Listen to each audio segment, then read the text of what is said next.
भएर मलाई लाग्छ समग्र नेपाली सम्पूर्ण नेपाली जनताकै चाहना माग आवश्यकता नै थियो भन्ने मलाई लाग्छ र उहाँहरूले जुन प्रदर्शन गर्नुभयो त्यो प्रदर्शनले महत्त्वपूर्ण मागहरू राखेको थियो तर दुर्भाग्यवश उहाँहरूले गर्नुभएको प्रदर्शनमा घुसपैठ भयो र अत्यन्त दुःखद र पीडादायी घटनाहरू भएका छन्। म सबैभन्दा पहिला ती घटनाहरूमा भाद्र 23 र 24 गते भएका घटनाहरूमा ज्यान गुमाउनुहुने सम्पूर्ण व्यक्तिहरूप्रति हार्दिक श्रद्धाञ्जली व्यक्त गर्न चाहन्छु। शोक सन्तप्त परिवारहरूमा म गहिरो समवेदना व्यक्त गर्न चाहन्छु र घटनामा परेर घाइते भएका सबैको शीघ्र स्वास्थ्य लाभको म कामना पनि गर्न चाहन्छु।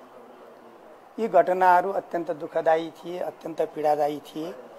मैले अघि नै आग्रह गरिसकेँ र म के आग्रह गर्न चाहन्छु भने मैले 23 गतेकै दिनमा यी दुःखद घटनाहरू भइसकेपछि मैले त्यसै दिन तत्कालीन गृहमन्त्रीको पदबाट मैले राजीनामा पनि गरिसकेको थिएँ र त्यसपछि 24 गतेका दिनमा पनि अत्यन्त दुःखद र दुःखदायी घटनाहरू भए। म यति आग्रह गर्न चाहन्छु।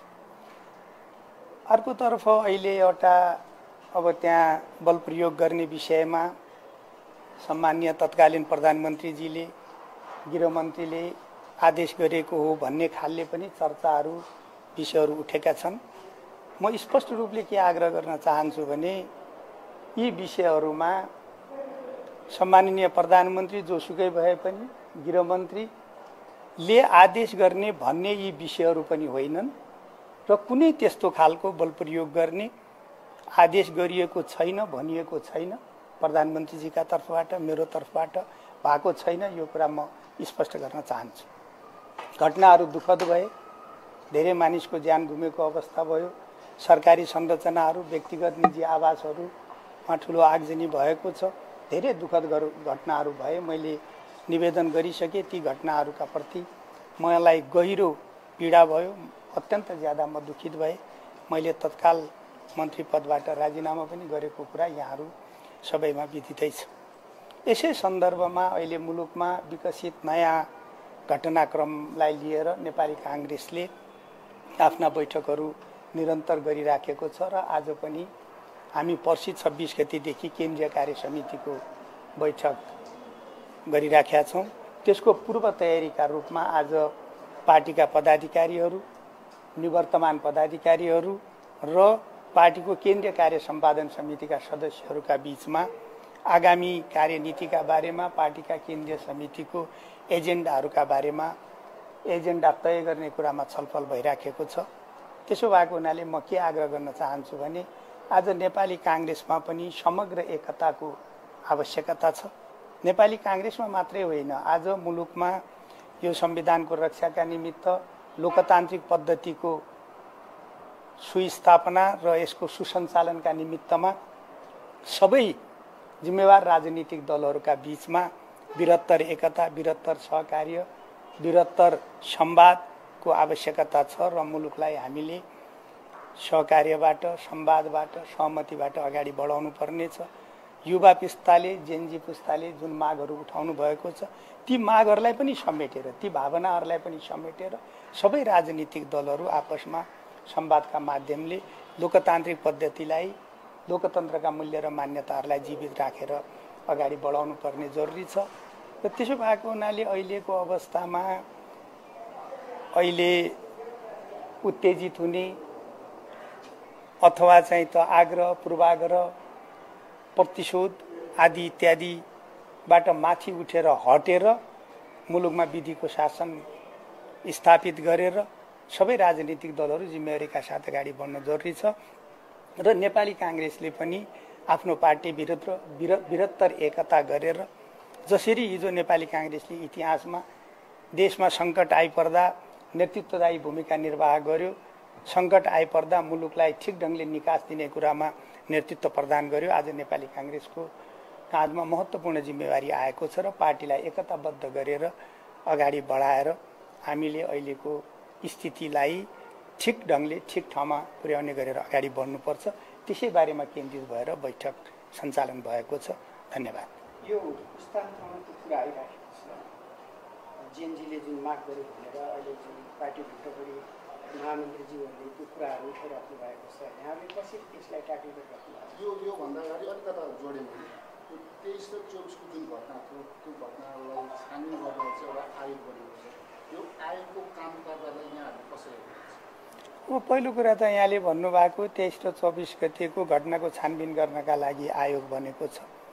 म अहिले के मात्रै आग्रह गर्न चाहन्छु भने सरकारले, आयोगले, राजनीतिक दलहरूले हाम्रा लोकतान्त्रिक मूल्य मान्यताहरू छन्, ती मूल्य पद्धतिभित्र बसेर मुलुकको संविधान र कानुन बमोजिम आफ्ना कामहरू सम्पादन गर्नुपर्छ। म यति आग्रह गर्न चाहन्छु र सबैलाई कानुनी शासनको मान्यताभित्र बसेर आफ्ना कामहरू अगाडि बढाउँ भन्ने मेरो आग्रह छ। त्यसैले हामी ठिक ठाउँमा पुग्न सक्छौँ।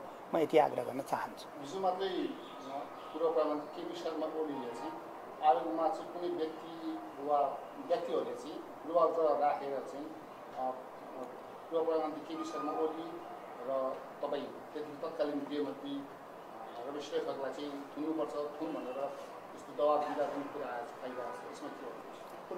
यसैमा मैले पनि जोडेँ। जुन अहिले आयोगमा संयोजक हुनुहुन्छ गौरीबहादुर कार्की पूर्व न्यायाधीश उहाँले चाहिँ सामाजिक सञ्जाल मार्फत पनि चाहिँ तुरुन्तै कारवाही गर्नुपर्छ, तत्कालै चाहिँ गर्नुपर्छ भने आयोगमा हुनुभन्दा अगाडि नै व्यक्ति नै नाम तोकेर चाहिँ एउटा सामान्य व्यक्तिले भने जसरी उहाँले भन्नुभएको थियो। अनि त्यो पछि आयोग गठन भयो।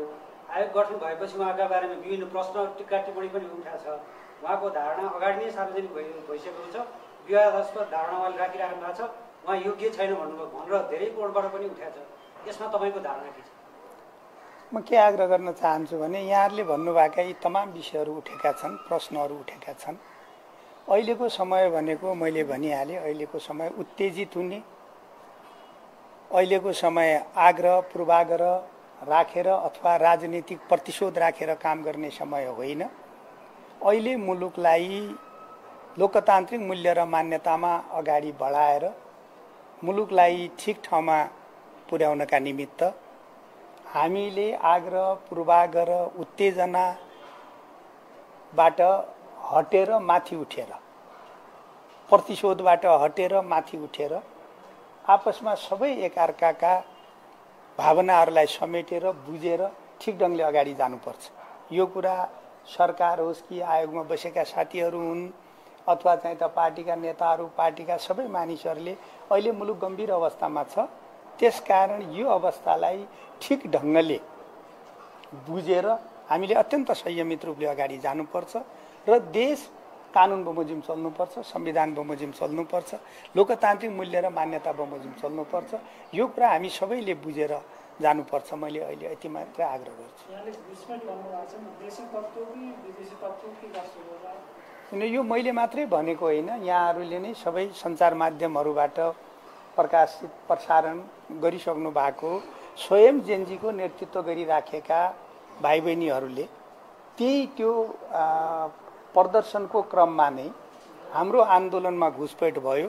अब यो आन्दोलन गलत दिशातिर जान सक्छ, हिंसात्मकतिर जान सक्छ। त्यसो भएको हुनाले साथीहरू फर्किनुहोस् भनेर आह्वान गरेको कुराहरू मैले जानकारी प्राप्त गरेको छु, यहाँहरूलाई पनि जानकारी छ। त्यसो भएको हुनाले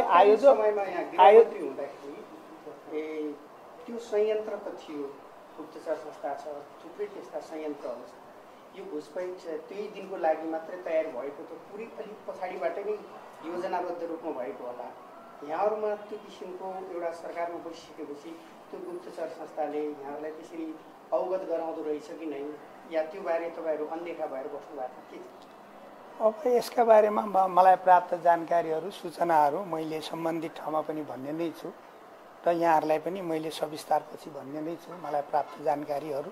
अहिलेलाई म के मात्रै आग्रह गर्न चाहन्छु भने घुसपैठ भएको विषय यो मैले नै भनिराखेका विषय होइन, स्वयं प्रदर्शनका आयोजकहरूले नै भनिराखेको विषय थियो र त्यो पछि यथार्थमा सत्य देखियो, जसका कारणले यत्रो ठुलो पीडादायी घटनाहरू भयो। मैले यो अघि नै आग्रह गरिसकेका छु र अर्को विषय मैले निवेदन गरिसकेँ। यो प्रधानमन्त्रीजीले आदेश गरेको या गृहमन्त्रीले आदेश गरेको भन्ने खालका जुन चर्चाहरू उठेका छन्, यो प्रधानमन्त्रीले गृहमन्त्रीजीले कुनै पनि रूपले आदेश गर्ने विषय पनि होइन र त्यस्ता खालको कुनै आदेशहरू गरिएको छैन। अरू कुरा म पछि पनि निवेदन गर्ला। धन्यवाद।